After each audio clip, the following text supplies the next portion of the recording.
Hello and welcome to the sixth video in the STALKER mod making tutorial series. I'm going to be throwing a lot at you in this one. I'll try to do it as quickly as possible. Today we're going to cover widgets and UI, so buckle up, this might be a long one.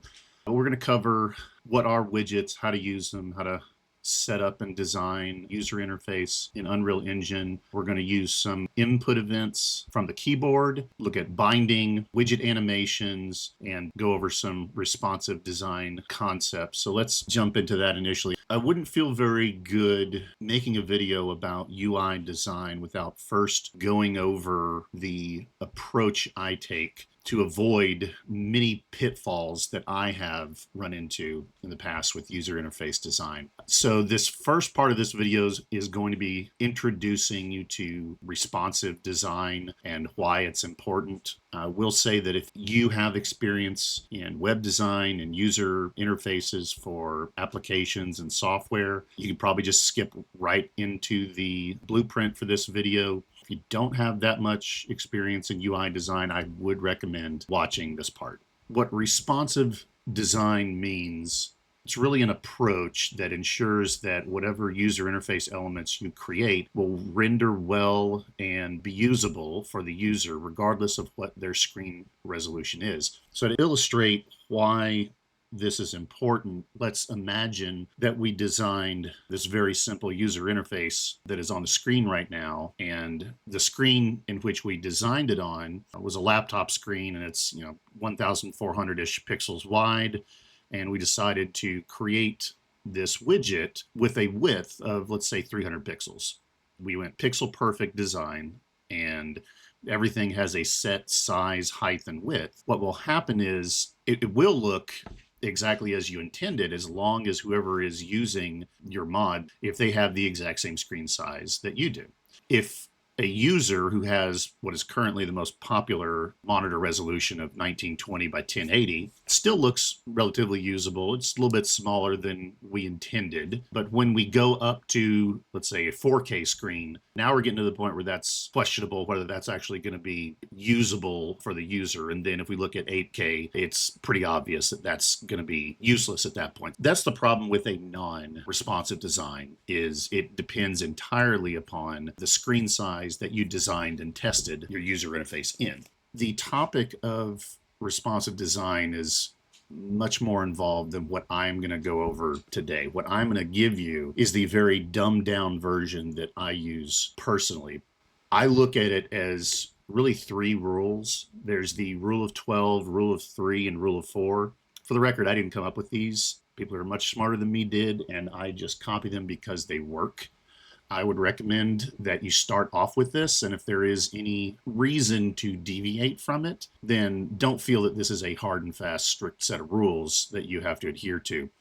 This is just a good framework to start off with to prevent scaling issues with your user interface design.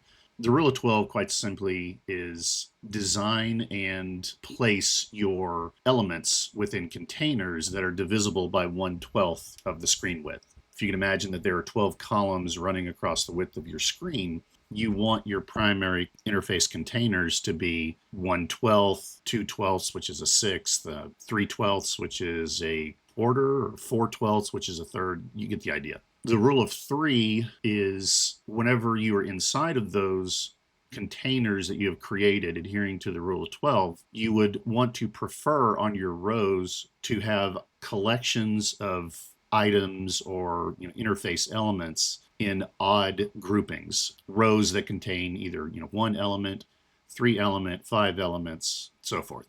If you do need to deviate from that, because there are some reasons to do it, you should prefer to do odd collections of elements. For whatever reason, it makes more sense to have even numbers of elements, then I suggest using the 80-20 rule, where you provide your even collection of elements, but you give it 20% padding that you would normally not give to your odd numbered rows. And then finally, the 4 in the rule of 12, 3, 4 is whenever you are defining spacing, such as padding and margins, as well as font sizes, make sure those are all divisible by 4, like a padding of 8, 16, 32, etc. Just make sure it's divisible by 4 and you'll be good. And there's a reason for that.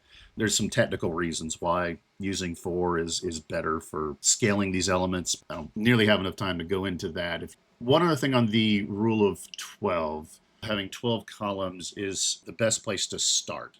The more information, the more user interface elements you try to put on the screen, the more adhering to exactly 12 columns can become restricting. There's no real downside to saying, instead of doing 12 columns, I'm going to do 24 or 48. If you need to get more granular and have your elements take up less space than 1/12 of the screen width, you still get the same benefits, the same responsive design benefits of using 24 or 48 columns. The only downside is just more complexity in math that you have to do whenever you're, laying everything out. So to illustrate these concepts, let's take a look at the STALKER 2 user interface for the inventory. And here, if we throw up at the very top of the screen, a little ruler to show us what the 12 columns would look like, we can see that there is a ton of information on this screen, and obviously at a glance we can tell that everything here does not adhere to container sizes that are in multiples of 1/12 of the screen width. So if we throw on the 24th sections, this is looking a little bit closer, but we can still see things like on the edge of the screen to the right of inventory. There's obviously some padding here before this inventory element that is less than 1/24 of the screen. So let's throw in 1/48 increments. And yeah, that looks to be just right about, or at least near, what that padding is. So let's leave those on here when we start to go through those concepts. So you can kind of visualize 1/12 versus 1/24 versus 1/48 screen width increments. So looking at the primary containers for the rule of 12, we have 5 primary containers here. We have the inventory, the equipment, the weapon tooltip, quick access on the bottom left, as well as the keyboard shortcut key hints. The only element in here that adheres to just a basic rule of 12 is the equipment panel. And that one's a quarter of the screen width of the screen, or 3 columns of 12 if you want to look at it that way. The inventory and key reference containers fit into the 24 column design in that they are 7/24 and 9/24. The quick access and weapon tooltip elements are a little bit smaller than the rest, so they most likely, the design here was they wanted to shove a little bit more information into a tighter space, so something along the lines of 48 columns was chosen. So we have 11/48 for the tooltip and 7/48 for the quick access slot items. For the rule of 3, and looking at odd collections of items in rows within the containers, more often than not here we're going to be seeing odd groupings of row items. So for example, in the weapon tooltip, we have the damage, handling, rate of fire, range, and accuracy. And those are all collections of 5 visual elements. At the very bottom, we have the caliber, the firing mode, and the magazine, which is a collection of 3 elements on that row. We see the same for the stamina. It is a collection of 3 bars on the bottom left. And the artifacts, we have 5 artifact slots. Again, a lot of odd groupings of elements in here. And the primary reason, by the way, that rule of 3 is a thing is because subconsciously collections of odd items seem more natural. So when we see an even collection of things, we typically will regard odd collections of things as either more interesting or more natural. So that's why a lot of user interface designs you'll see are collections of odd numbered items. So there are a couple sections in here that deviate from the rule of 3, and these sections actually have pretty good reasons of why they deviate. So the first, the detector and sidearm, we have a left hand item, we have a right hand item. Humans only have 2 hands, so that one makes sense. The quick access items, there are 2 buttons. By default, that's Q and E on the keyboard. Each of those buttons has a short press and a long press variant, so that's 4 different items that can be attached. So again, that's even, and that makes sense to show it as exactly what it is, a collection of 4 things. And the inventory It's really one collection, so it's really one thing, but it's a collection of all of the items in our inventory. But each row has 8 elements. And in my opinion, the primary reason that each row has 8 elements is that items that are 2 elements wide or 2 grid units wide are very common in the game. So if the inventory panel was shown with an odd number of grids, then you wouldn't be able to shove in all of your 1x2, silencers or sidearms or PDAs. You just have this one odd grid item on the right. It makes more sense to make it even because of the commonality of even with grid items. And then finally, the rule of 4, we can see here we have a 32 pixel border around the whole screen. So there's no user interface elements that are within 32 pixels of the edge. Between the equipment and inventory containers, we can see there's an 8 element or 8 pixel padding between those two. Between your primary sidearms and armor, we have 16 pixel padding. And the same thing with the borders on the tooltip. We have 8 pixels there. As far as font sizes, we see 3 common font sizes on this screen, all of which are going to be divisible by 4. We have 24 pixels, 18 pixels, and I believe the very small print in there, like origin, South Africa, manufacturer, etc., that is 12 pixels, even though I didn't put it on the screen right here. And then finally, a call out for 80/20 for whenever we're deviating from a container of odd collection items, i.e. the rule of 3.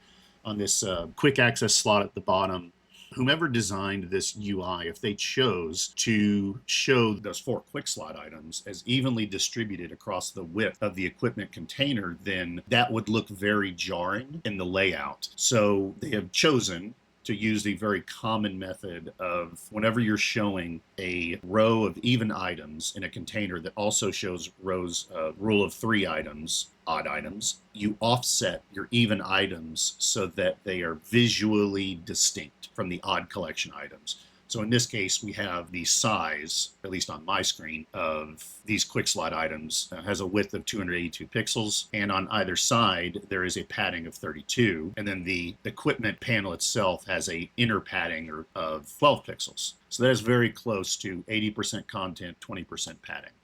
Now that the quick intro into the poor man's responsive design is done, here on the bottom right, this is what we're going to be designing and making and adding to our Add Money mod in this video. So we're going to make a UI pop-up where we can modify the amount of money that is given whenever money is added. We're going to have 3 checkboxes that will allow us to modify how the mod works, and then we'll have a button if we wanted to just manually press the button and add money. And then finally, we're going to put in a pop-up notification, commonly referred to as Toast, because it slides in from the side of the screen, shows you information, stays for a little bit, and then slides away. So let's get started and open up where we left off in the last video with our Add Money mod. In our mods folder in Add Money, let's go ahead and create a widget resource and that we want to contain the options that we want to modify. So under user interface, let's click on widget blueprint, user widget, and I'm going to name this WBP for widget blueprint.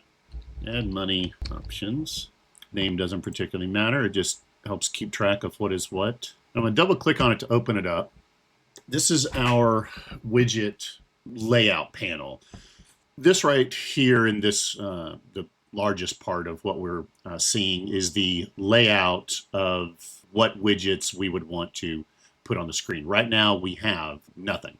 The first thing I like to do whenever I am creating a widget is go up here to the upper right and say screen size, custom under fill screen, and then just give it the exact size that I want the entirety of my widget to encompass. And I generally recommend if you're putting a widget on the screen to just go ahead and make the widget the size of whatever your screen is, so or the widget space rather, the workspace that we're working with here. So I go 1920 by 1080, and we're still not seeing anything yet other than the grid. And that's because we haven't added anything. Over here in the hierarchy on the left, this is the name of our widget blueprint. but we haven't given it anything to show. So up here under palette, this is where we have all the little widget pieces that we can put onto the screen. And there's many different widget component types that we can build up our overall widget blueprint with. But there are two main types of widget components rather. Containers, which Unreal Engine is going to refer to as panels. I call them containers. And then you have interactable widgets. These are things that do things. So a container is just an area that components can go into. And then components themselves are things like sliders or buttons or checkboxes, text, pictures, images, things like that. And then there are some components that can actually contain one thing or multiple things, but for the most part, components don't really contain anything. Panels are the ones that actually set up or contain all of your components. There are many different types of panels, but for responsive design, the way that I'm going to recommend you do it, there's really only one panel that I recommend you start off with. This is the only panel that I ever use. There's like one exception when it comes to pictures, but for the most part, you're going to want to start the first object that you add into your widget blueprint as its root component, widget component, is going to be some sort of panel. So out of all the panels you could use, and I'm not going to go over what every one of these do, but the one that I recommend you use to start off with is the grid panel. What a grid panel is, it'll become clear as we start to use it, but a grid panel is probably the best panel widget component to use for responsive design. I'm going to start off by clicking on the grid panel and then dragging it over here and dropping it. And I like to, well, you don't have to. I like to go and click on these as I put them in and give them names that actually mean something, because we're going to add quite a few things in here. This list is going to get longer and longer. Naming things and keeping them organized as you go along is very important, so you don't get overwhelmed and start to confuse one asset with the other. This first grid panel, this is my grid panel that's going to set up the rule of 12.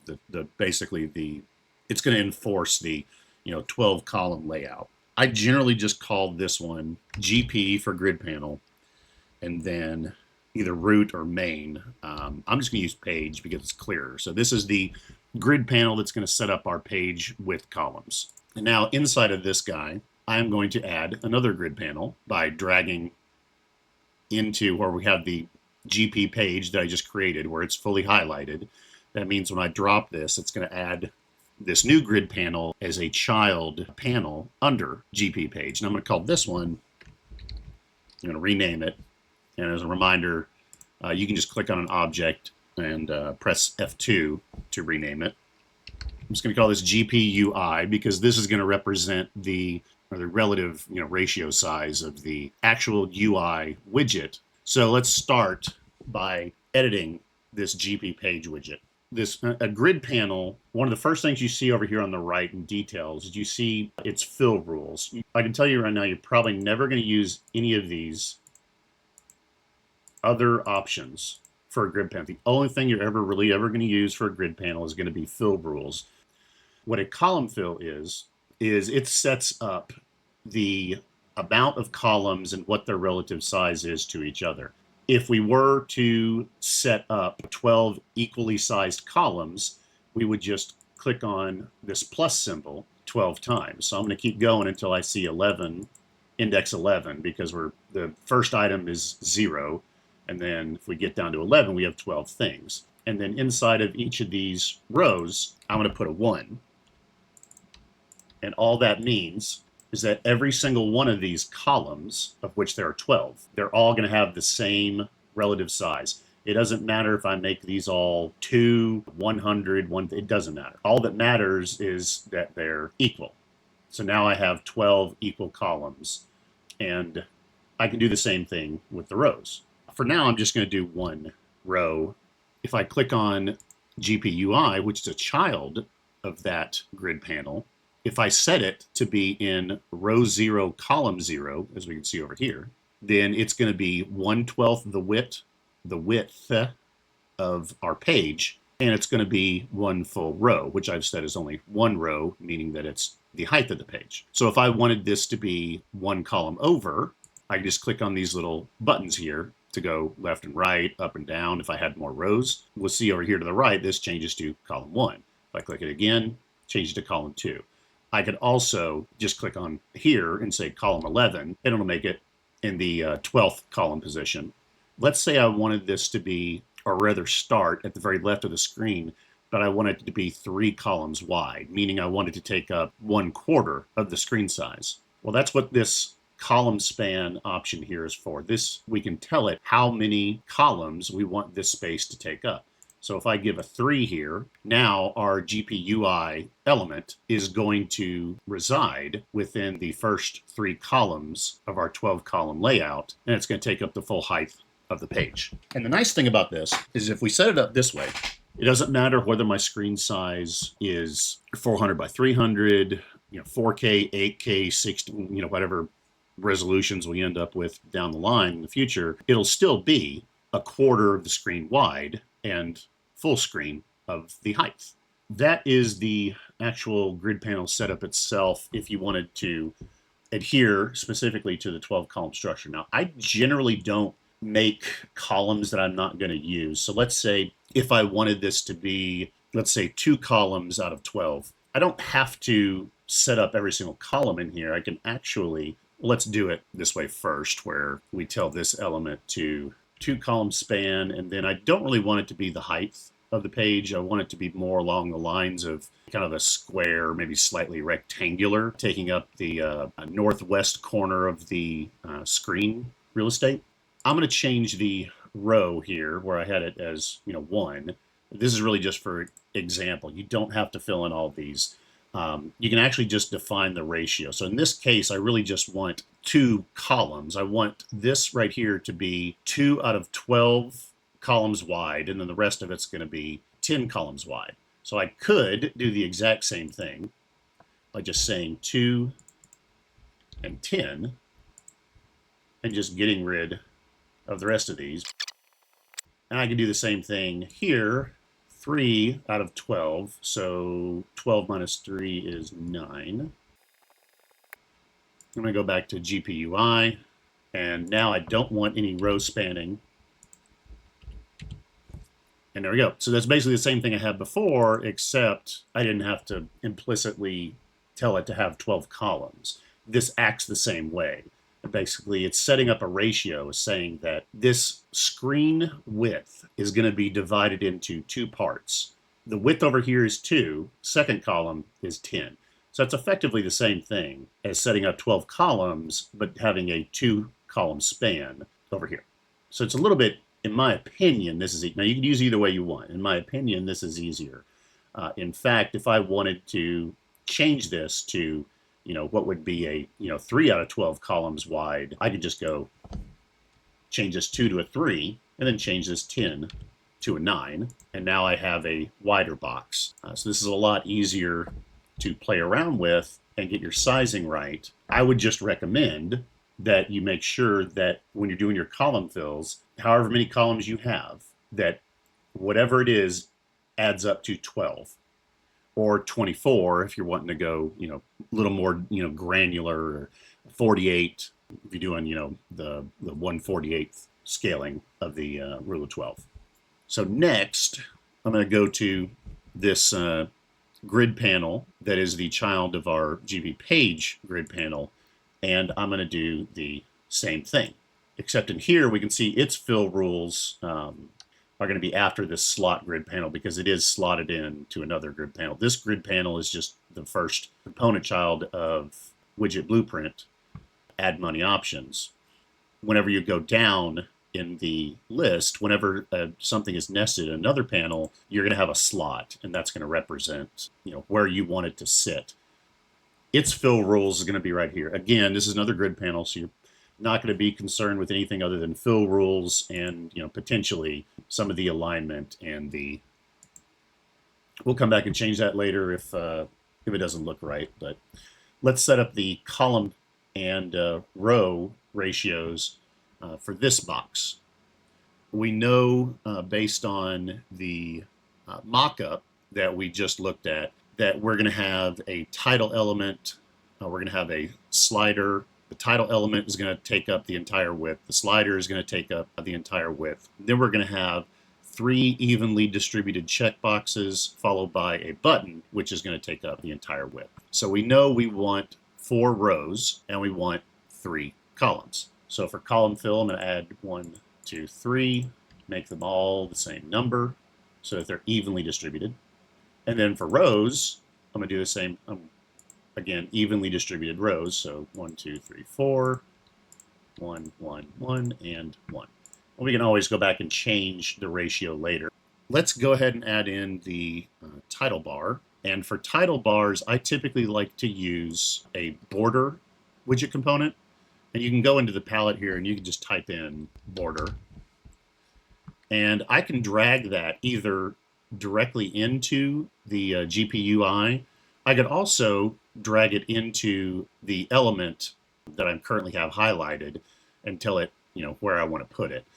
I generally like to just use this hierarchy down here, just a little more confident that it's going to go exactly where I want it to go. So if I drag that border over here and drop it under GPUI, it's going to be a child widget component inside of GPUI. I can click on it, and we want to tell it that we want it to start on the first row. We don't want it to span any rows. We want it to start in the first column, but we do want the title to go across the width of this widget. So I'm going to tell it to span the 3 columns that we have inside of our grid panel. So I'm going to say 3. So it spans the whole distance. And then next, I am going to add in the slider. So that's this guy right here. Again, we just hover over GPUI, drop it in, and if we click on the slider, because we can't really see it yet, if we click on the slider, we can see that it's in row 0, just like our title is. We actually want that to go down 1 level. So I'm just going to click this down button. And then we also want it to span 3 columns, just like our title bar does. So column span 3. There we go. And let's add in, so next we're going to start to have the checkboxes. So it's going to go on the 3rd row. So checkbox. And just to do something different, I'm just going to drag it in and drop it. And then pop it down 2 rows. And from here, I could keep dragging these checkboxes in here, but if you highlight, you can either right-click and do duplicate. I just use the shortcut for Control-D.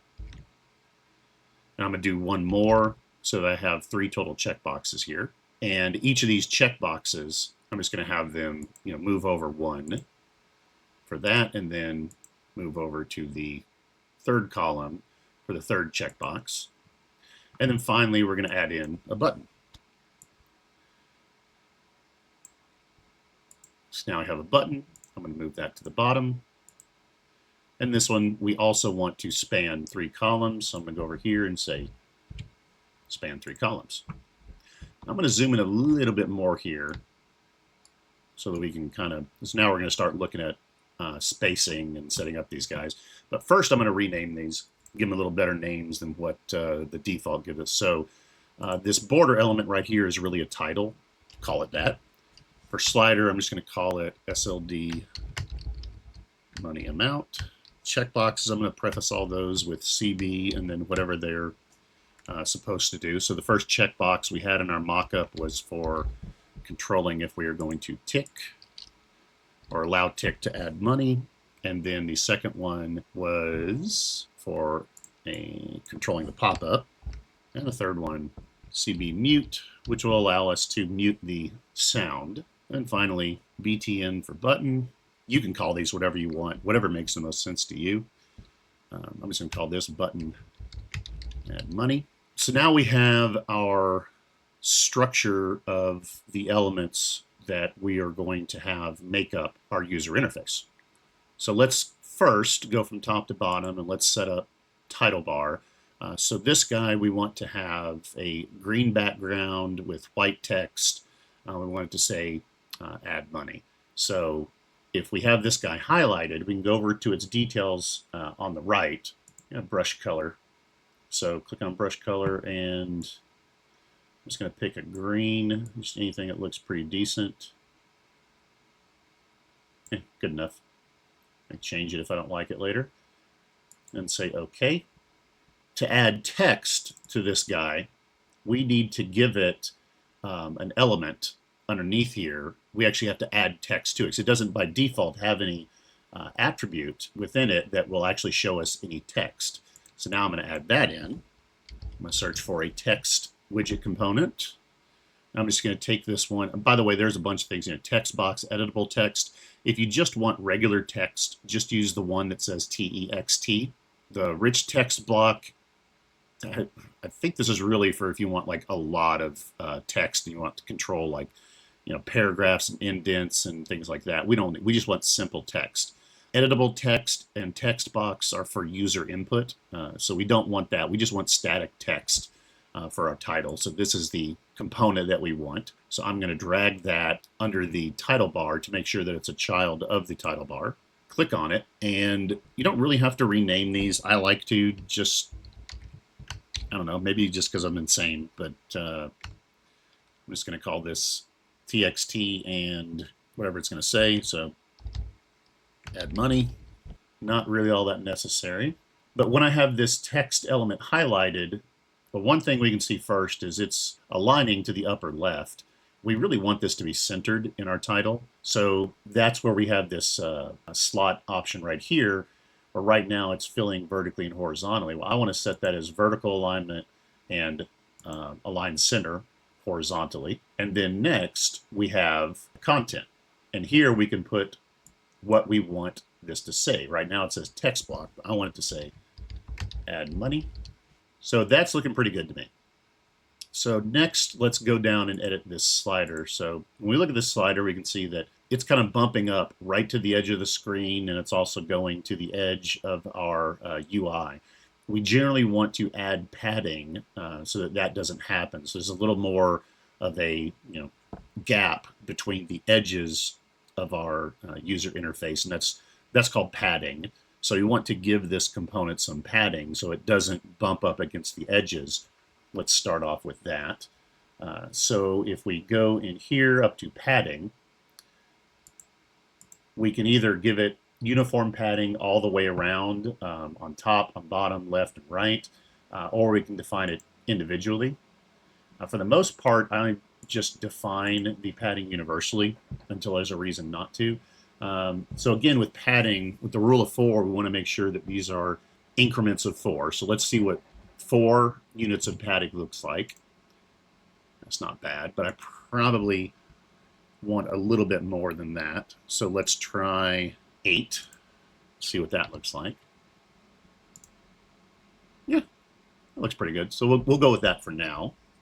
And I'm going to go ahead and add in the text elements inside of our checkboxes, because the same thing with that we saw with the border widget component, the check components don't natively have any text elements themselves, but they can contain them. So I'm just going to drag text into all 3 of these and provide them with their values, but I'll probably skip through that. So I'll see you here in a few seconds.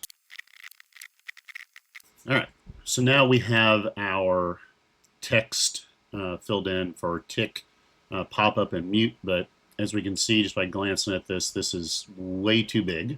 Let's go ahead and change that. Now we could change the font size individually for each one of these, but you can if you're highlighting the same or similar types of components. If you want to change the same value for all of them to be the same, you can just highlight one of them, hold down the control key, and then as you continue to hold down the control key, you just select all the elements that you want to modify their properties at the same time.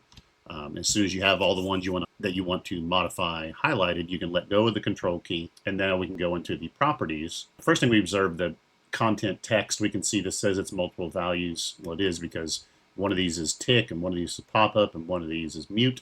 If we wanted to make them all the same thing, we could change it here, but we don't want to undo what I just did. Instead, we want to go and let's find a text size that looks good for all 3 of these. So it's going to start off at 24. So I'm going to pick a text, again, a multiple of 4. So let's start off with 8. Probably going to be too small, and it is. So let's go to 12. A little better. And let's go to 16. Kind of like 16, but let's check 20. Yeah, 20 is too big. So let's choose 16. So the same thing here with the padding. In text, I believe it's not padding. It's actually called margin.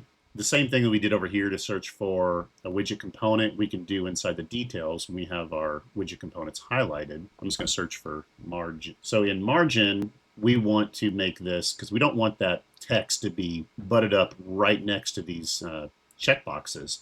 We want to give it a little bit of space. So let's start off with a margin of 4. See what that looks like. It looks a lot better. Let's leave it like that for now. And then lastly, we don't want these checkboxes to be bumped up against the edge of our screen, and highlight all of our checkbox components, and then go over to properties, and I believe it's under slot and padding. Yeah, let's give this, let's start off with 4. See what that looks like. Okay, let's see what 8 looks like. 8 looks pretty good. What does 12 look like? I don't know, 8 or 12. I mean, 12 looks pretty good to me. 8 or 12. So yeah, we'll just leave it there for now. And then lastly, we'll do the same thing with our button. Add in some text. And then make this text, call it add money. And we're going to change the padding here because we don't want it to bump up either, just like the rest of them. So padding 4, not good enough. Padding 8, looks pretty good. Padding 12, I kind of like padding 12. Leave that there. Maybe I'll make the font size a little smaller. 16, maybe too small. 20. So now there's one thing we forgot. We're going to put another text element on the same row as the slider, but we want it to be slightly under the slider, and it'll tell us what the current amount is that our money amount is set at. So for that, we're just going to bring in another text element and move it down and over 1 so that it's in the middle. I'm actually going to put this text element, I'm going to move it over here.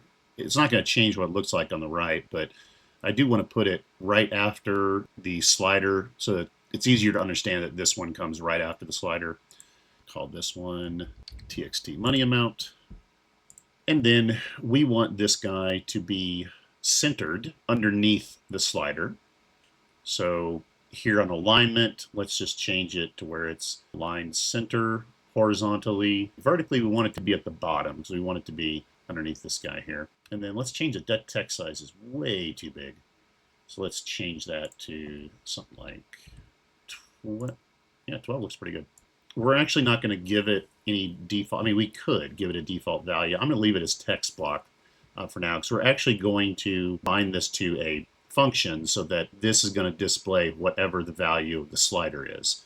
And speaking of the slider, it has some values that we want to change. So how a slider works is the user is going to interact with by holding this bar and then dragging it across the width of our slider. And then if it's at the very left, it's going to be the lowest value we allow in our slider range. And if it's the very right, it's going to be the highest value. So let's set that up. Minimum value of 100, maximum of, let's say, 10,000. Step size, right now this is saying that every time we move it, it's going to move in increments of 0.01. Well, we know that our money is an integer, so that doesn't make a whole lot of sense. So let's change this to something like, I don't know, 250. You know what, while we're doing that, why don't we just make sure our minimum is a multiple of 250? Not that it would break anything, it just makes it a little bit more intuitive to use. And then mouse uses step, so when we use the mouse to move this around, that it uses, if we don't have this selected, then the mouse is just going to pick whatever it wants wherever it lands. So we want to restrict the mouse to these little step sizes of 250. So I'm going to go ahead and activate that. So yeah, that looks pretty good for now. The one thing that we want to ensure when we lay out our widget, anything that is going to be static and not change based on the game state, the user input, or any other stimulus that we might provide to this user interface for each one of these components. If it's not going to change, we want to make sure this is variable is off. But if it's something we do want to change, then we want to make sure the is variable is on. For example, text block, this thing is going to change depending on where this slider is. So we want to make sure that's a variable. Currently it's not. So we're going to enable that as a variable. We're going to do the same thing, or ensure it's the same thing with tick. Now, checkboxes by default are variables, so that's good. So this checkbox is, and buttons should be by default a variable. It is. And then obviously we want our slider to be a variable. Perfect. Okay. So now everything that should be a variable is a variable. Let's go ahead now that we have the, you know what, there's one item I wanted to add in here. If we leave it the way it is, there's no background right now. I'm pretty lazy as far as when it comes to backgrounds. I like to just use blur boxes. So for that, search for blur. Background blur is what that component's called. I'm just going to drag that into our GPUI. It doesn't really matter where it is, but when it's in there, I'm going to click on it, and I'm going to provide it with a row span of however many rows I have. So I have 4 total rows. And I'm going to provide it with a column span of however many columns I have. And we have 3 columns. And then I'm going to tell it that it's blur, and where's blur strength? There we go. So this number anywhere from 0 to 100 being fully opaque, and basically it's just termed as a blur strength. I'd like to use something like 25. Well, if you see that, you probably need to make the layer lower. So I just made the layer, the reason that the blur, when this was 0, was making everything else look weird is because this blur is technically on the same layer as all of my other elements. So we can fix that by pushing the blur, background blur element back 1 layer. And since we're on layer 0 by default, I'm just going to put it on layer -1. And therefore it won't blur my UI assets, but it will blur anything that is in the background. Now that we have the structure set up for our UI, we just need to compile and save it. And right now, this isn't going to do anything. If we do the play, we're not going to see this because it's not been added to the game, nor do we have a way to populate it. Now we're going to do that by going into the mod actor on event begin play. I'm going to move this over here, and I'm going to introduce something that it just makes it a little bit easier when you're, especially if you're changing blueprints after the fact. Like if I wanted to add something in between here, instead of having to drag this way over here and then make it all in line, there's a little bit easier way to do that. So I'm going to add in something called a sequence block. And what a sequence block does is it will, whenever it's encountered, it'll run whatever the first execution element is, and whenever it reaches a dead end, meaning that there's no other nodes it needs to execute, it will continue on to the second statement, and then it'll fire off this pin. By default it has 2, but we can add as many pins as we want. But for now, I'm just going to use the 2 pins, and I'm going to connect this delay into the second one, and then I'm going to use the first one to set up our widget. So the first thing we want to do is we want to create an instance of that WBP add money options that we just created. We do that by saying create widget, and then inside of here we're going to click on this class drop down and then type in the name of our widget. So it was WBP underscore add money options. There it is. And for owning player, we want to drag off of this and say get player controller. There we go. So after we create our widget, almost every time you create a widget, you're going to want to, or at least I recommend, you don't have to, but it makes it a lot easier working with it in other parts of your blueprint. In this return value here, which represents a instanced class, or basically a created instance of our widget blueprint, this is going to be a reference to that. So we want to save that as a local variable.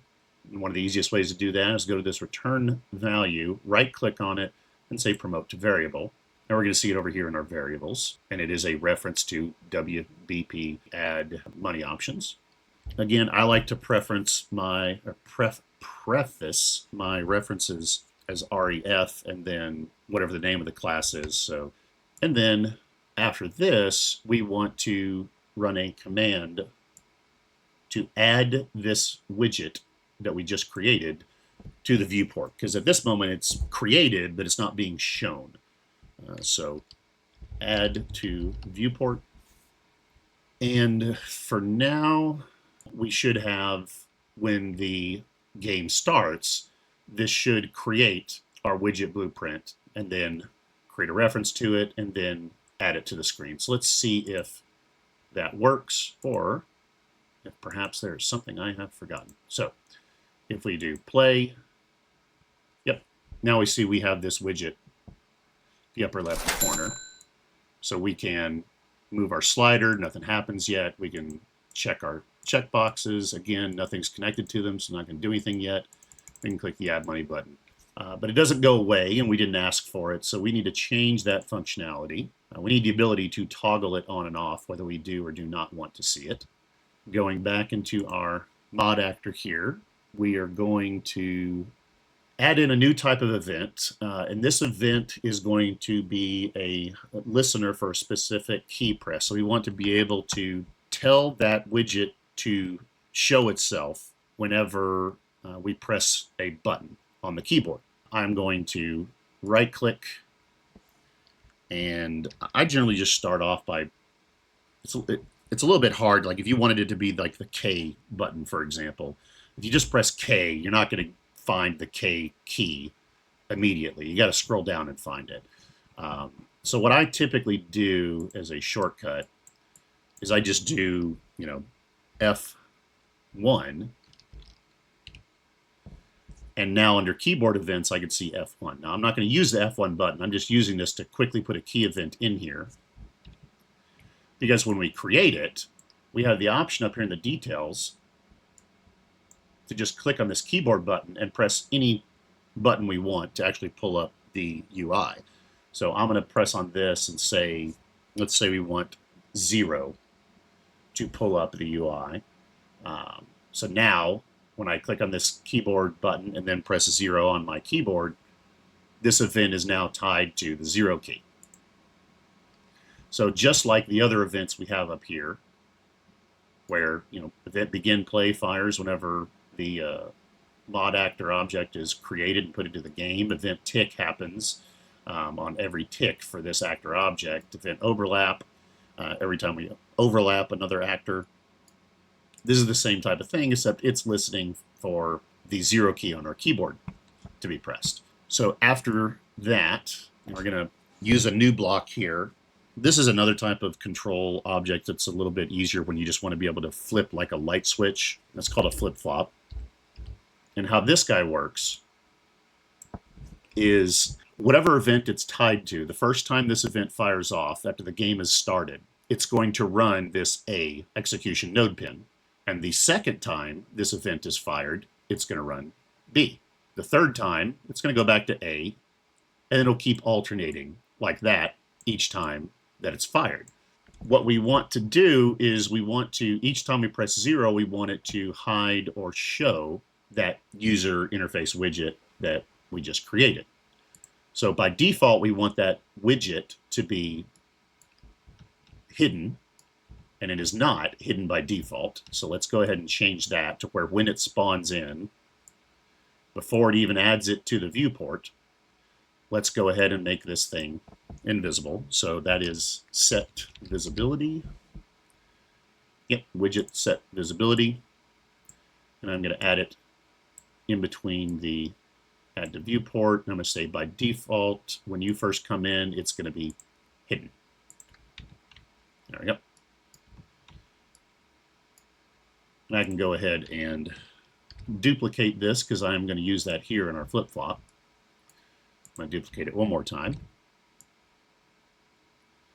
So now that our widget is hidden by default before it gets added to the screen, we want the first time we press 0 to make it visible. So I'm going to change this first one to visible. And the second time it's pressed, I want it to make it hidden. So I'm going to connect A up to the one that sets it to visible.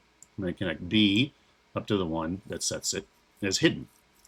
And for the target, this is where we want to use our ref BP add money. And this is why I recommended you make a reference for it, because without this, we could still do it, but we would have to drag this pin from way up here down here, and that just looks ugly. So using a reference is far more preferred. It keeps your blueprint looking as clean and minimal as it can. So I'm just going to drag that reference object over this target right here. Move this out a little bit. And then I'm going to use the same one for set visibility down here. When we start the blueprint, or excuse me, when we start the widget, we want to change a few things about how the game is running when this widget is shown versus when it is hidden. One thing we want to set up is when it is visible, we want to change the game mode. Now, typically, the game mode is on a setting called game only, which means that all of your inputs are going to be consumed by the player controller. But we want to change that where the mouse, instead of controlling where the player is looking, we want the mouse to now show a cursor and move along the screen so that we can interact with the widget. Well, the way we tell the game that we want that interaction to happen is we're going to set the game mode, set input mode, game, and UI. So that means that we can still interact with the game, but we're primarily wanting to interact with a UI. There is a game mode UI only, but I don't typically recommend using that. It's more trouble than it's worth, in my opinion. So set input mode to game and UI. And when we are going down the path, the B path, where we are hiding the widget, we want to go back to the game only mode. It's much easier if we do this from player controller. So I'm going to make a player controller reference. Get player controller, and then drag off of that and say set game mode game only. So now I'm going to connect up the set visibility to the set input game and UI, and the same thing with set it to hidden to game mode only. And then after this, so pretty much all these other settings we want to leave alone. I know you may be tempted to uncheck this hide cursor during capture. This is a very misleading name for an attribute, but this actually doesn't mean what it is reading like it means. So don't change this, just leave this as hide cursor during capture. So next we want to set on the A track we're showing the UI, we want to set the user focus so that it snaps to the actual UI element itself. So set user focus. Okay.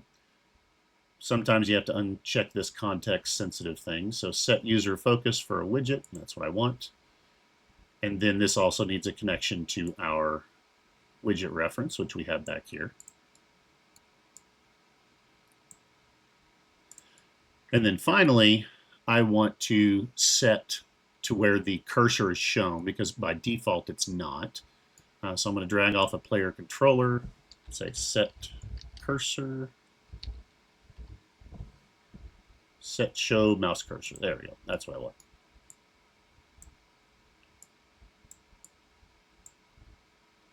And make sure that's true. So now, there's one thing we forgot. So yeah, we set up this new input event here to listen for the keyboard. However, the player controller has not been told that it needs to listen for keyboard events within this blueprint. So there's one thing we have to add into begin play. And for this, I am going to drag this back. We have to add a node, enable input. And without this, our event down here will never fire.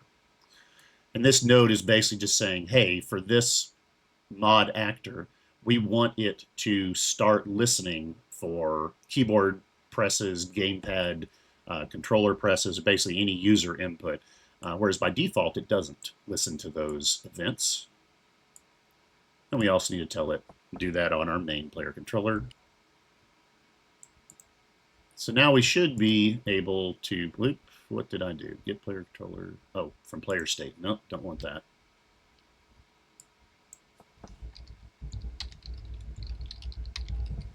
So yeah, the Forgot I turned context sensitivity off. This player state get player controller is not the same thing as game player controller. They're two different functions. They have the same name. Just make sure we're using game get player controller. That's why I got that error. So now if I compile, looks good, save, and now let's test this out.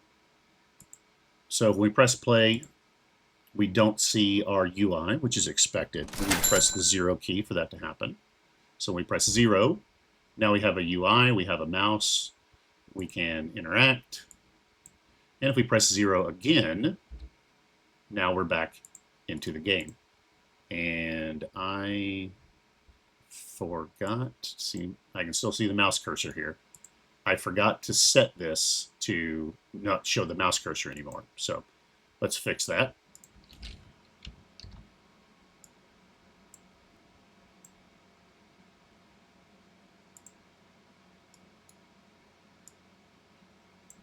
There we go.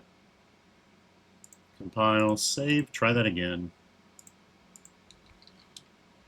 0, and we can reinteract. 0, we're back into the game with no cursor. Perfect. So we have our main UI set up, but at this point our slider and checkboxes and button isn't doing anything. So let's go ahead and connect those up to where interacting with the user interface will actually have some effect within our mod.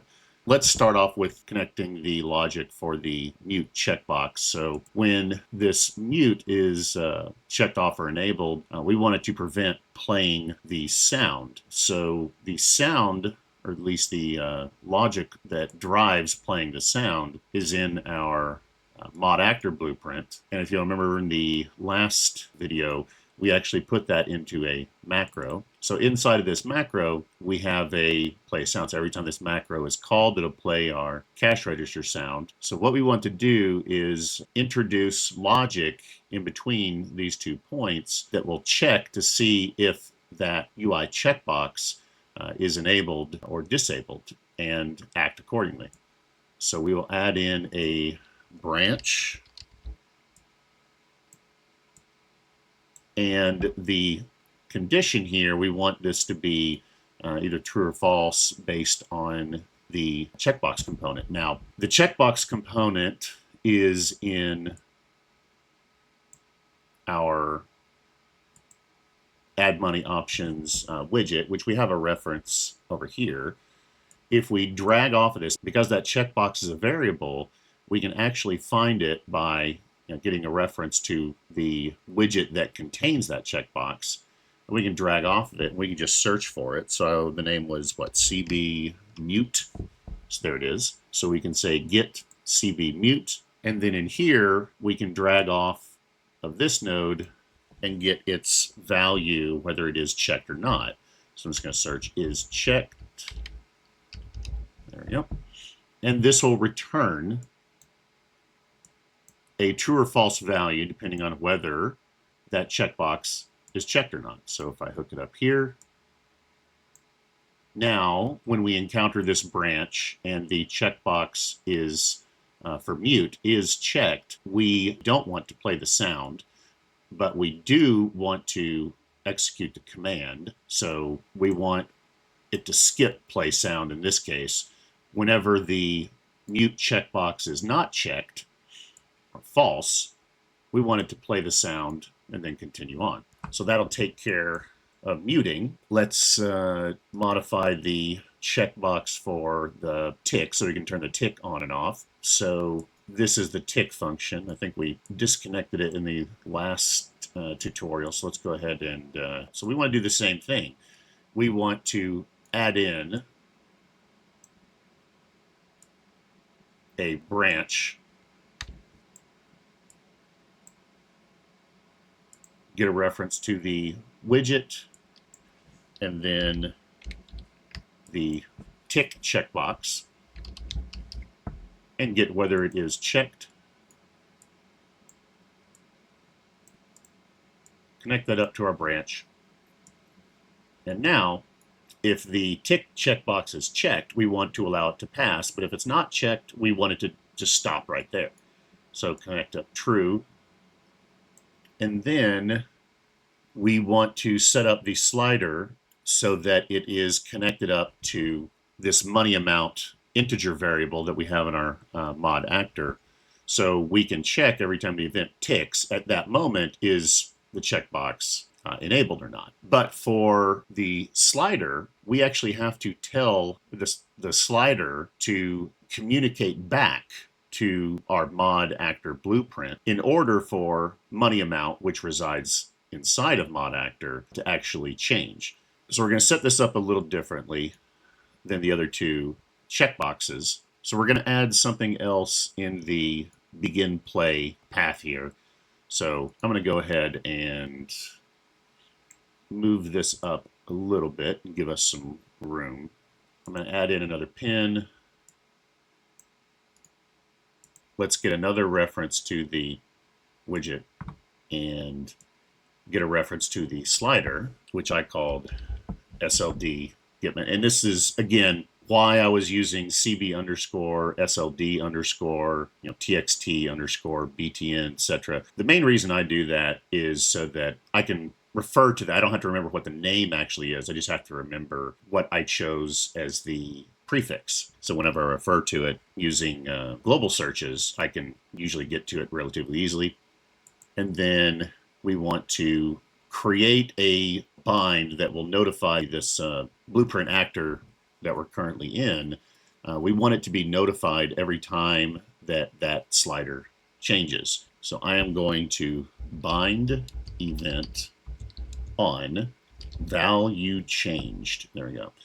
On value changed is a function that is part of the slider widget component. And we can bind to that, basically have every time that function is fired on this slider that we're referencing, we can have this blueprint be notified and do something every time that is called. So we get this bind event on value changed, and then we have this this little red box, this event delegate. We just drag off of this backwards and then say add custom event. I'm going to give myself a little more space here. If we go into our widget blueprint and we look at that slider widget component, and we go to the very bottom, we see that these are the events that we can bind to, the event functions that we can bind to. So on value changed, if we click the little plus button here, we can see that whenever a value change event fires, that it has this value parameter that it also provides. Now, I'm going to go ahead and delete that, and then we will go back to the designer. That value changed that it provides is the value up here. So currently it's set at 0, but as this slider changes, anywhere between 1,000 and 10,000, it's going to update this value accordingly. Then this function will get called, which will pass the current value, whatever it changed to this function. And because we are listening into it on a completely different blueprint using a bind event, then it will also be passed every time this custom event is fired. So we can use that to set the value of our add money amount by hooking them up. And it's also going to convert it from a floating point number, decimal number, to an integer. So now I'm just going to straighten this up a little bit and then connect that up there. So that's all we need to do to make, and we might as well, while we're here, use the good practice of making comments to describe that this is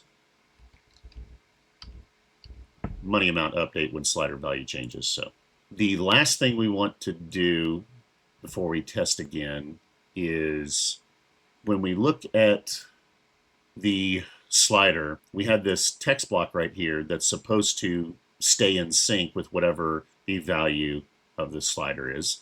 We don't need to use a bind event for this one because this text block exists in the same widget blueprint that the slider that we're getting the value from. We just need to essentially bind them inside of this widget, which we would do by clicking on text block. And then when we go to its text up here at the top, we have this option to bind it to something. And if we click on that and then click create binding, this will create a function for us. If we look over here to the left, we're in this Add Money Options Widget Blueprint.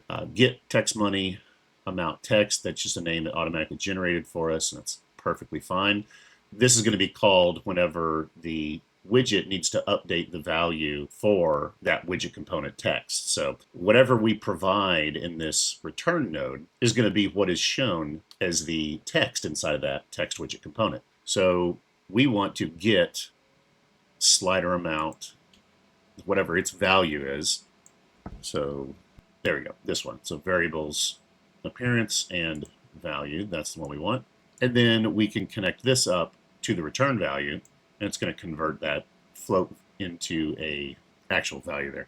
And one thing we may want to do beforehand, because this is a float and we don't want it to show a decimal point, I'm just going to throw in a function in between value and toText float called floor. And basically this just takes a floating point number with a decimal and just rounds it to the nearest integer. I believe it rounds it down to the nearest integer. So it ignores the decimal point and just creates an integer.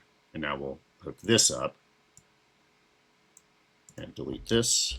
So now we're going to have an even number being shown as our text. And then the last thing we're going to do is we're going to hook up our button to the play money and add sound macro on our mod actor. So going back to mod actor, we're going to create another bind just like we did here. Now what I'm going to do, just to save a little bit of real estate, is there's no problem with setting up a bind event and then trailing off of it and setting up another bind. So that's what I'm going to do, is I'm just going to add the logic. Let's just copy this, reference to our widget, and we want to get btn add money, and then we want to create a binding on this one. So bind on release, and we can drag off of this, and we could use add a custom event, but there is another option which can come in handy. I'm just going to say create event. And in create event, we can actually define that we want it to create a matching event. And this will create another somewhere else for us that doesn't have to be connected, like we have here. All the logic is connected by this red line. So if you didn't want to use that little red line, you can do the same thing by just creating an event, having it create a custom one, and then you can hook it up somewhere else. I want this custom event, whenever that's called, to also go into play sound and get money. Now I just need to connect up this bind, and we'll create a comment. And now we should be good to test. And by the way, you could rename this custom event if you wanted to. I'm just going to leave it the way it is. And so now let's go ahead and compile, save everything. Let's see if everything is working as we would expect. Now let's test. This should be a little bit easier to see with our debug print statements coming up. So let's do tick. Yep, tick works. Mute works, and then modifying the amount and the slider works as well. And we can see that it's changing up here with whatever value. So that all seems to be working perfectly fine. So let's test this button. So every time we press this button, we would assume that it's going to give us that money command. Yep. Working as expected. So one thing you may have noticed, that whenever we start playing, initially this value is set to 0 instead of what our actual money amount value is set in the blueprint. That's because these are not connected until it first updates. Then it gets connected and shows us what the value is. So in order to change that behavior, we have to tell it when our mod actor creates this blueprint. Immediately afterwards, we have to set this value inside of our blueprint. That's pretty simple. We just need to add in another step on our begin play here. So I'm going to go ahead and move it up, give us some space. Again, I'm going to add into the sequencer again, move delay down, and then drag in a reference to money amount as well as our widget reference. And we want to get a reference to the slider and then set its initial value to whatever is in money amount. Set value.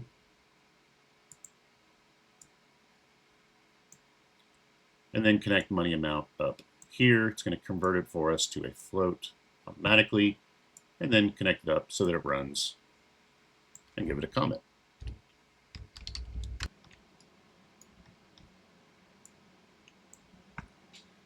So now let's compile, save, and see if that now works. And yeah, we have it defaulting to 100,000. That works. So now let's create the Toast widget, which will notify anytime the money is added. It'll pop on the screen and then go away. So let's start building that. We're going to make another widget blueprint. And I'm going to go through this one a little bit faster. So I'm just going to call this WBP Toast.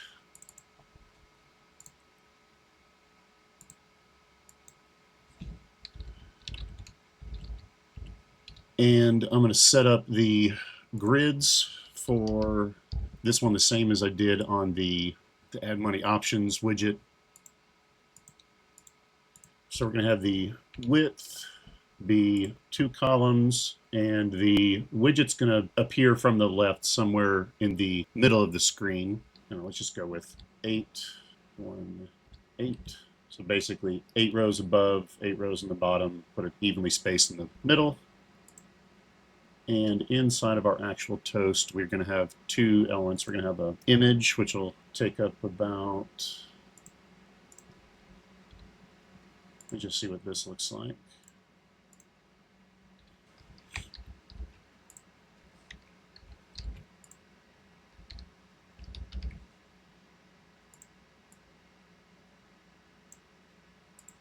I'm going to add in a border.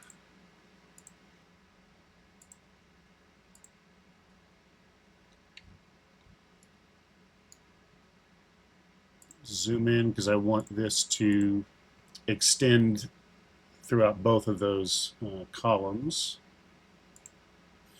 So I want a column span of 2. I want this background to be green, so let's find something that kind of looks like money. Somewhere around there looks okay. And then we're also going to add in scale box. So I'm going to put an image in here, and I want the image to scale evenly. So that's why I'm going to use this guy.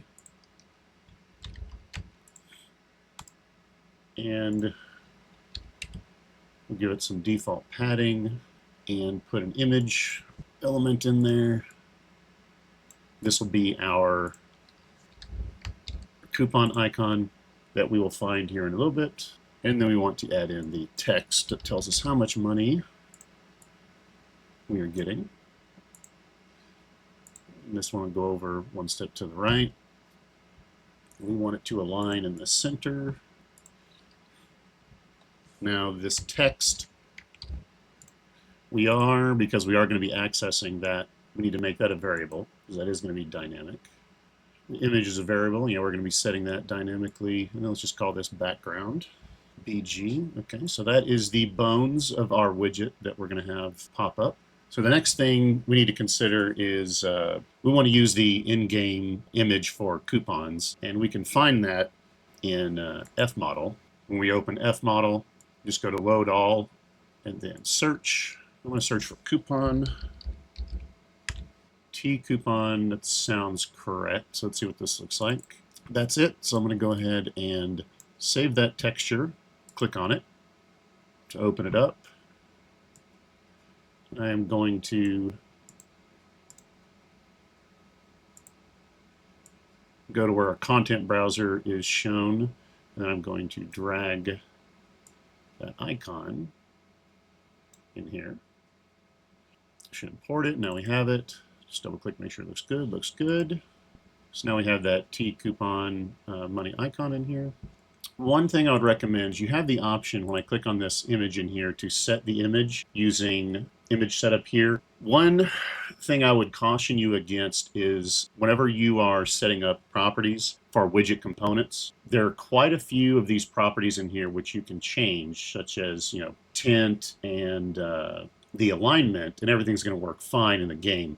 But anytime you see something that has the names brush or slate or vectors, you want to avoid setting those up inside of this details over here. And that's simply because there is a bug in Unreal Engine 5.1 where the structure of how it stores the brush settings is actually different from how it is used in game. So it has to do pretty much anything that has to do with colors or images that you don't want to mess with it here. You want to set it using the actual blueprint.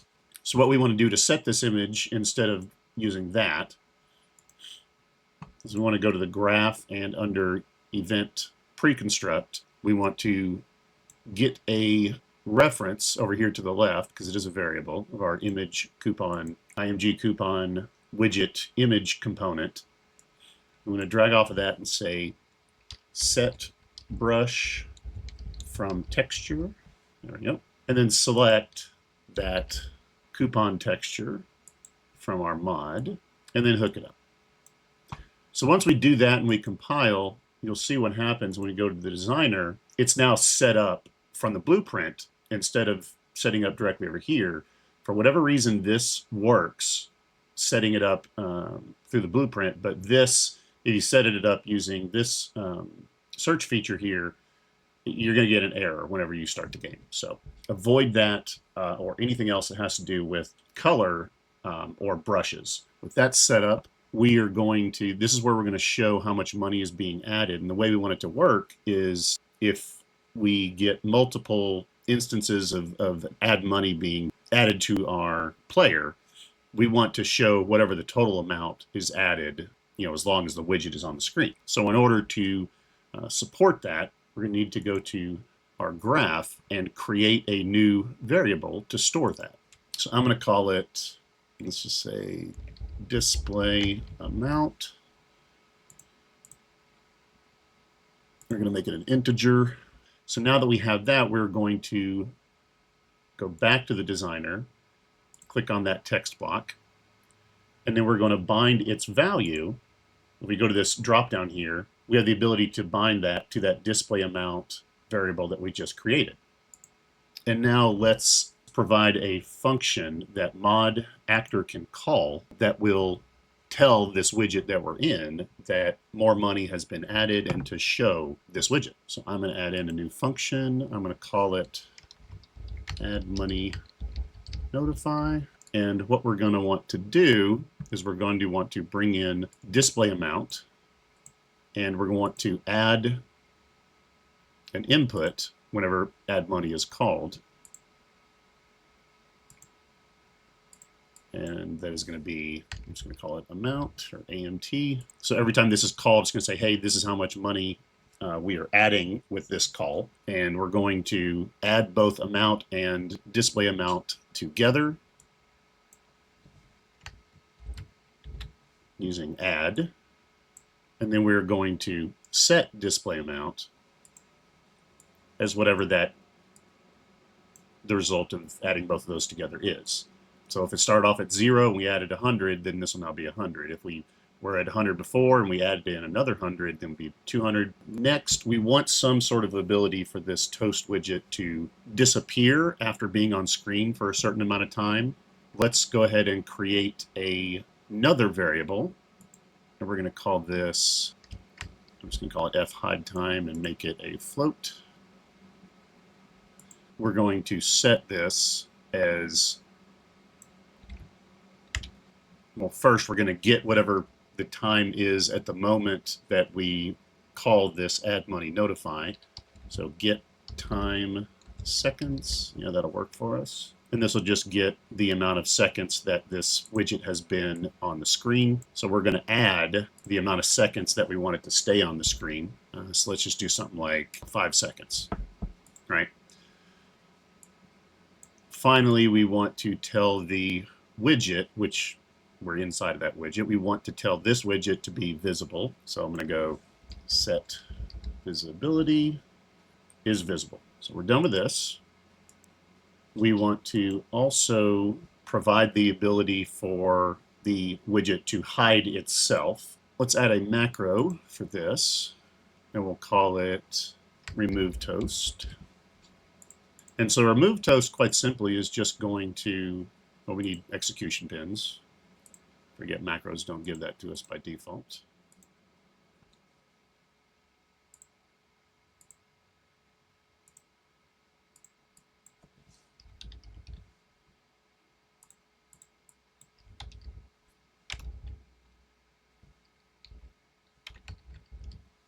So execution pin and out execution pin.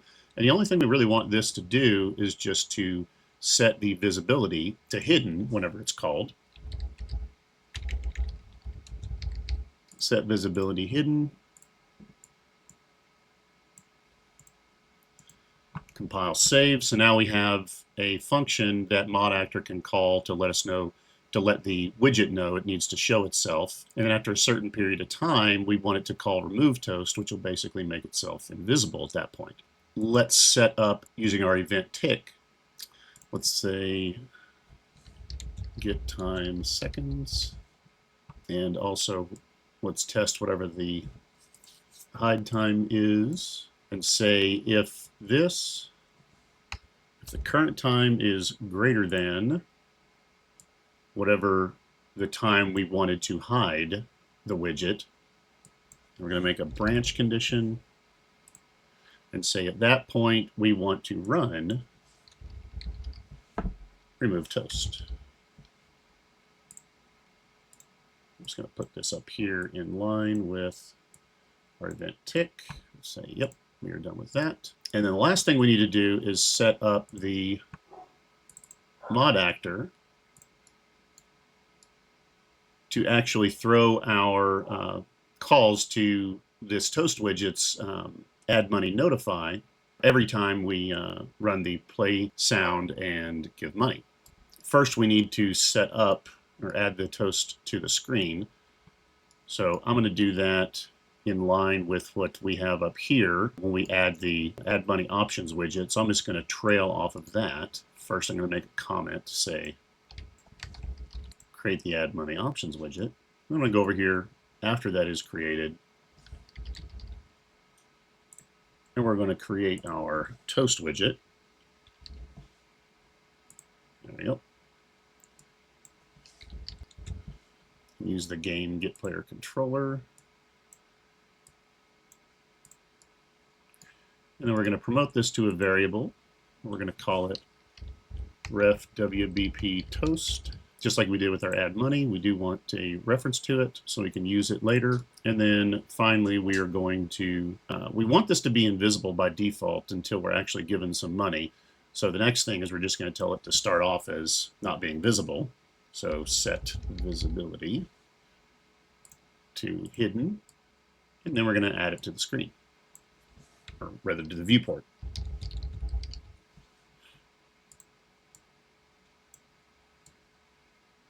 One thing we want to consider here when we're adding or have the ability to have more than one widget on the screen at the same time is what the order in which they will appear in. So if we look at the add to viewport for our toast, we can see that's going to be added on layer 0, and our UI, which we're going to interact with, is also on layer 0. So we want the UI for our add money, the one we're going to interact with, we want that to be on a higher layer than our toast widget. Otherwise, there is the potential that if our toast widget is on the screen at the same time as our UI, it could potentially cover up so we can't interact with our UI. So I'm going to leave the toast on layer 0 for the viewport, but I'm going to pop this up to something higher than 0. I mean, I could set it as 1, it would work fine, but I generally like to separate them in increments of 10 just in case I need to add something in between later. And so now that we have that, go ahead and compile. And then go down here, and we can bring in a reference to our toast. All right. Call the add money notify, and then we want to connect up the money amount. So whatever amount of money that we are giving, every time we run this, we can throw that in there as a argument to that function that we created. If we connect this up, we should be good to test this now. In theory, everything should work unless I made a mistake, which is entirely possible because I did that very fast.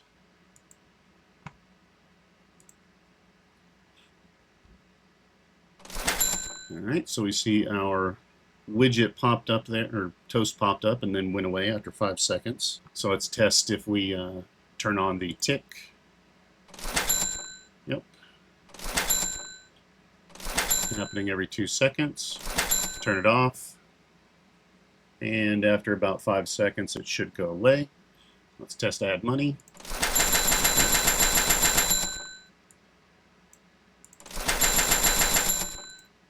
Mute still works. So now we just need to set up this pop-up to prevent the pop-up from coming up if we don't want that. So here all we're really going to do is introduce a branch condition in between our play sound and give money and if we're going to actually notify the pop-up or not. So let's create a branch, add it in between. And the condition we want is whether or not the toast pop-up checkbox is actually checked or not. So I'm going to get my add money option widget reference, drag off of that and find that checkbox for pop-up. There it is. And I'm going to say is checked so I can get the state of whether it is checked or not and then connect that up to the branch.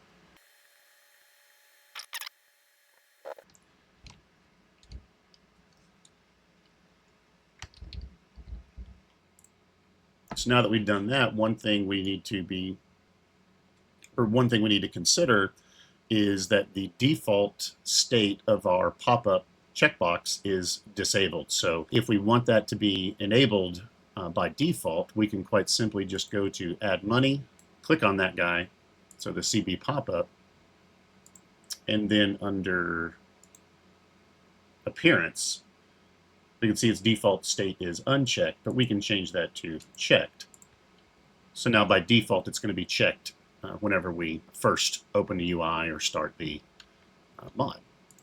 So let's see if that works. Make sure everything is compiled and saved. Open up the UI. So we saw it worked initially, and our pop-up is up. So let's go ahead and disable the pop-up and start tick going. So we can hear the sound is going, but we don't see the pop-up. If we enable the pop-up, it should start showing. There we go.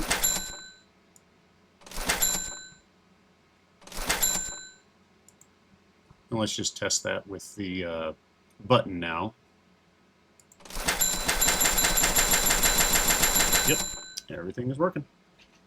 So at this point, our toast notification just makes itself visible and invisible, but what we really want it to do is to slide in from off screen and then remain for a set amount of time and then slide out.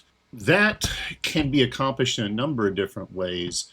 The way that I'm going to show you is using an implementation where all of that logic exists within the Toast widget object itself. So in here, we're going to give this toast some animation. When you open up WBP Toast, at the bottom, if you don't see, you can click on window and check off. This is hidden by default, but if we click on animations, we'll get a new section towards the bottom. And what we want to do is we want to give an animation to our entire Toast object. So we want to make sure that in the hierarchy we have WBP Toast selected, because we can give individual animations to each element inside, but we really just want to do that on the entire Toast object. We want its animation to slide in everything from off screen to on screen and then go back off screen. So down here, we have that selected. Click on animation, and we're just going to call this slide in. It doesn't matter, just name it whatever you want. And then when we click on it, we have the ability to add tracks in here, and tracks are essentially going to be how we want this widget to change, how it's displayed over time for a particular property. So the first thing I am going to add is a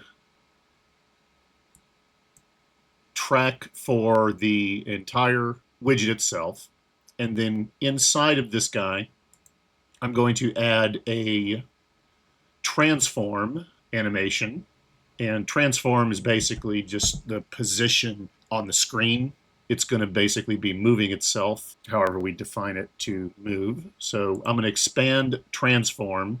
Initially I want this to be off screen. Translation, if I expand transform and translation, I want its X position, X being left to right, Y being up and down. I want it to be off screen. Let's say negative, I can see this is 300 pixels wide, so I'm going to set this to start off at negative 300. There we go. And it's a little more than 300, isn't it? So let's say negative 350. There we go. And on this little red position indicator up here, so we can see this is at 0 seconds. I want it to take half a second. I mean, could say, take 2 seconds to go on screen, but I really want to take about half a second. So I'm going to move this out. So I'm going to add a keyframe. So selecting this little circular button in the middle here between the two arrows on the X, I'm going to put a keyframe here. And a keyframe is basically just at a particular point in time how we want this value to change. Over here we have it set at negative 350, but over here I want that to be back to 0. So now if we preview this, which we can with the play button, actually this is reversed somehow. Oh, I did the wrong one. So negative 350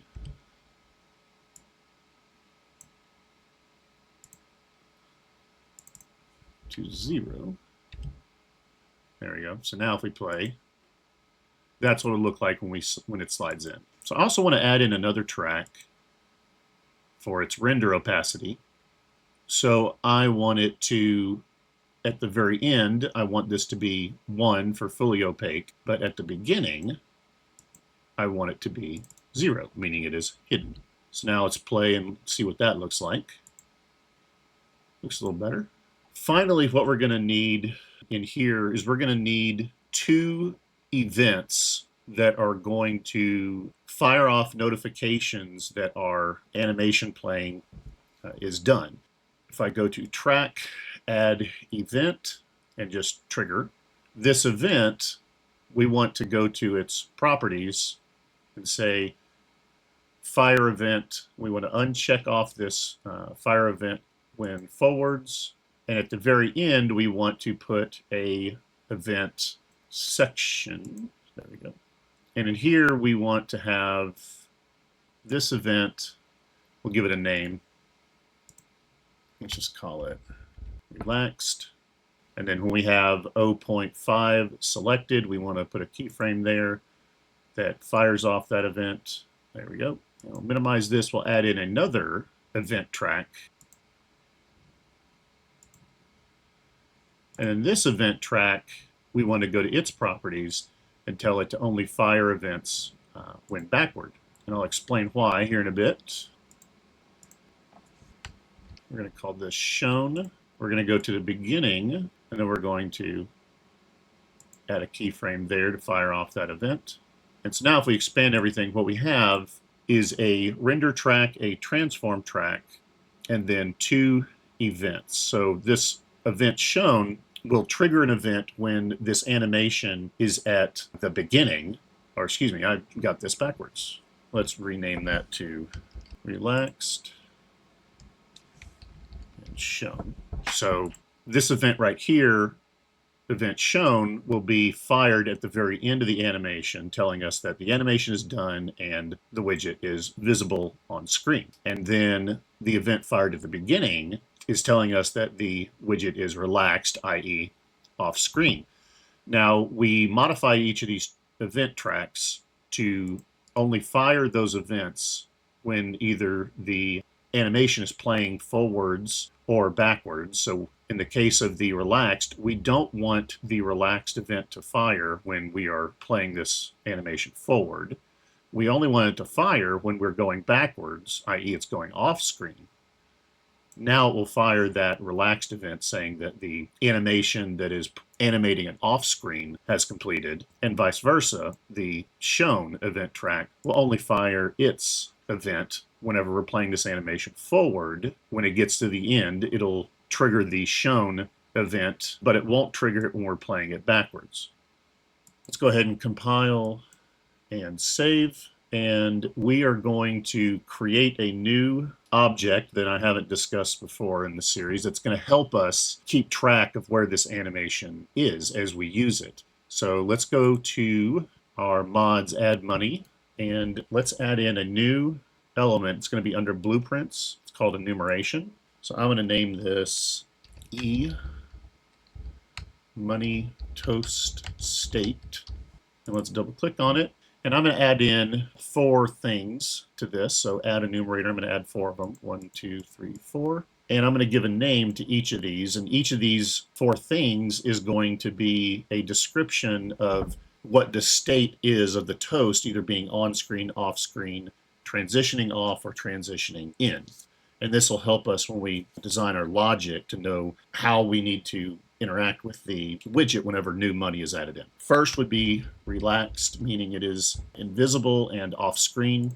The second state would be transitioning in, so I'm just going to call this slide in. The third would be that it is shown, meaning it is no longer animating and it is being shown on screen. And then slide out will be the final state. Then it'll go back to relax whenever that is completed. So I'm going to save this enumeration and go back to our WBP toast, and we are going to start setting up and making some changes to our existing add money notify function to utilize this animation. So going into add money notify, so we are going to leave the first part of this the same, but we're going to get rid of set visibility. And instead, what we want to do each time add money notify is called, we want to see what the state of the animation for the widget is. And for that, I am going to drag off of here and then just type in E money toast state. And I want this flow control switch on E money toast state. And here we are given 4 different options of how we can react based on the state of this eMoney toast state. Now, we don't have a variable for that yet, so I'm going to add it. We're just going to call this toast anim state, or short for animation. And then I'm going to go to its type, and I'm going to type in eMoney toast state. Compile and save. I want to make sure the default for this, when I look at the very bottom, is relaxed, because that's how it's going to start. And so now I'm going to drag this onto the screen into the eMoney toast state, and now we can start to tell it based on what the status is of this animation state whenever we fire the add money toast function, how we want it to react based on animating the toast in or out, or back in if it's sliding out. So the first one is if it's relaxed, then we obviously want to start that animation. So I'm going to call a reference to that particular animation that we called slide in. Actually, you know what? I'm just going to say play animation. And in here, I can select the animation that we want to use, or I can drag off of it.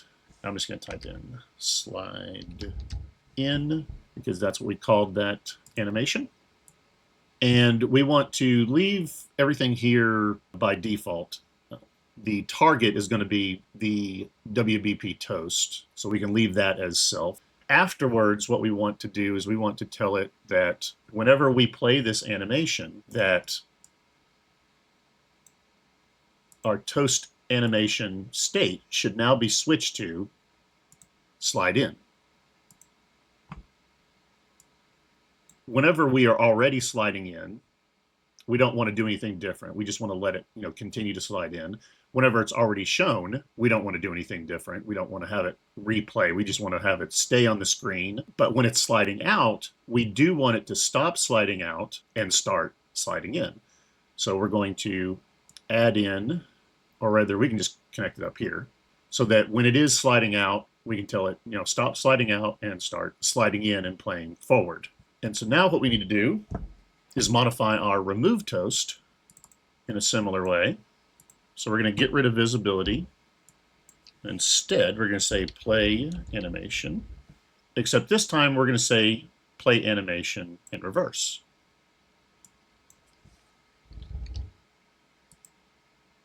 And then we will also set the animation state to slide out.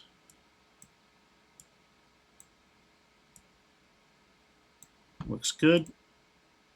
Compile, save. And then finally we want to connect up when we go to our animation designer. Well, let's make sure we have shown selected first. Go over here and hover over that keyframe, right click, go to properties, and it says at time 0.5 the event is unbound. Let's go to create new endpoint, and this will give us an event that'll fire off whenever the animation is complete. So I'm going to go ahead and change this name to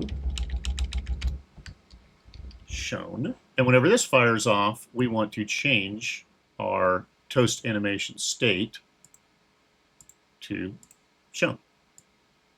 Let's go back to the designer and animation. We'll do the same thing with the relaxed track. We will right click and go to properties and tell it to create a new endpoint. Rename this to relaxed. And here we want to, I'm just going to duplicate this up here. We want to set the state to relaxed. And there's one other thing we want to do. I want it to, whenever the widget is shown and we keep adding money, as long as it's shown, we want it to increment up. So if we really quickly press that button to, add in, 1,000 coupons at a time, it'll go 1,000, 2,000, 3,000, 4,000, and it'll be cumulative. But I want that to be the case as long as it is on screen. But as soon as it is fully relaxed, I want that amount to be reset to 0, so that the next time it's shown, it starts off at 1,000 and then continues from there. So we can add in a reference to set display amount to 0, so that will reset every time the widget is relaxed. And then finally, we want to go to the event tick, and we want to modify this and add in a new branch, and then get our toast animation state, because we only want this to run the remove toast if we're actually showing the widget, or if the widget rather is shown on the screen. Let's just test it by dragging off and then pressing the equal sign to get enum is equal to shown. Connect that up to our branch and then pop it in here. So one other thing we're going to have to modify is that in our mod actor, whenever we put our toast widget on the screen for the first time, in our previous implementation without the animation, we set it to be hidden. If we tested this right now, our animations would not work, or rather we wouldn't be able to see them. So let's go ahead and get rid of this set visibility and replace it with opacity. So I'm going to delete set visibility and then get widget set render opacity, and then setting opacity to 0 means it is fully invisible until our animation fires off for the first time and it starts giving it regular opacity up to 1. So now we should be able to, unless I made a mistake somewhere, test this out. So let's give it a shot. There we go. In our menu, we'll see that functionality is happening as we expect. press this button 6 times, and now we see 600. If I press it again, I should see 100,000. Perfect. I'm going to make a few changes. It looks a little, yeah, let's make it just a little bit smaller, and then let's test it in the game itself. So I'm going to go to WBP Toast, go to Designer, and this brings up a good point. Since we're starting off this widget to have no opacity, if you want to go and edit this now, it's kind of hard to edit it in this form. You can actually, in your animation panel, just drag it over to where you can now see it, and we can edit anything in here, and it shouldn't affect anything as long as we don't add any more keyframes while we are modifying this guy. So I think the first thing I'm going to do is change the width of this. So it's a little long, so I'm going to go to 3/24. I think that might be better. So 3 and 21. So let's see what that looks like. A little better, just a little long before, proportionally speaking. So now let's package this and test it in the game. Make sure everything is saved. Looks good.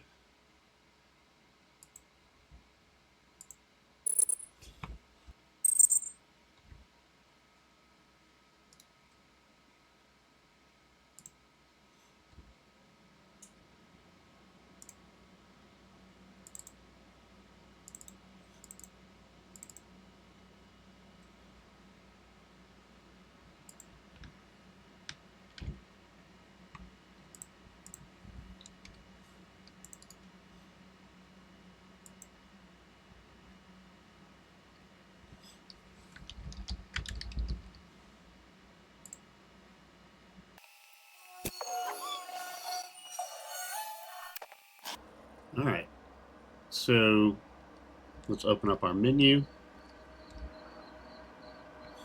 Let's add some money.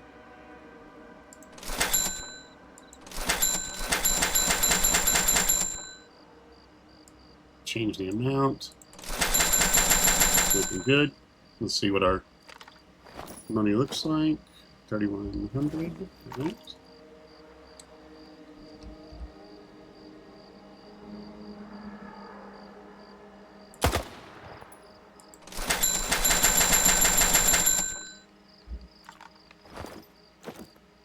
Looking good. Turn on tick.